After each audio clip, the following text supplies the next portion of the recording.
વડોદરા શહેરના કારેલીબાગ વિસ્તારમાં આજે વહેલી સવારે ફ્રૂટના વેપાર કરતા યુવકને અજાણ્યા હુમલાખોરોએ ચાકુના ઘા મારીને હત્યા કરાઈ હતી, જેથી બનાવ અંગે કારેલીબાગ પોલીસે આગળની તપાસ શરૂ કરી છે।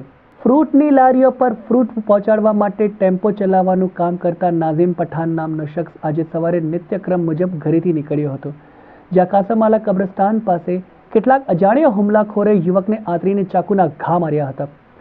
રસ્તા પર લોહીલુહાણ હાલતમાં છોડીને હુમલાખોરો નાસી છૂટવામાં સફળ થયા હતા। સ્થાનિક રાહદારીઓ ઇજાગ્રસ્ત નાઝીમ પઠાણને સારવાર માટે ખસેડે તે પહેલાં જ તેને સ્થળ પર જ દમ તોડી દીધો હતો। ઘટનાની જાણ કારેલીબાગ પોલીસને થતાં પોલીસ કાફલો ઘટના સ્થળ પર દોડી આવ્યો હતો, જ્યાં મૃતદેહને પોસ્ટમોર્ટમ અર્થે ખસેડીને આગળની તજવીજ હાથ ધરી હતી। નાઝીમ પઠાણના પરિવારને જાણ થતાં પરિવારના શખ્સો સ્થળ પર દોડી આવ્યા હતા અને ભારે આક્રંદ કર્યું હતું। નાઝીમ પર હુમલો કોણે કર્યો, કોની સાથે નાઝીમની અદાવત હતી, હવે આ તમામ પાસાઓ પર હાલ પોલીસ દ્વારા તપાસ કરવામાં આવી રહી છે। વહેલી સવારે થયેલી હત્યાને કારણે વિસ્તારમાં ટોળે-ટોળા ઉમટી પડ્યા હતા।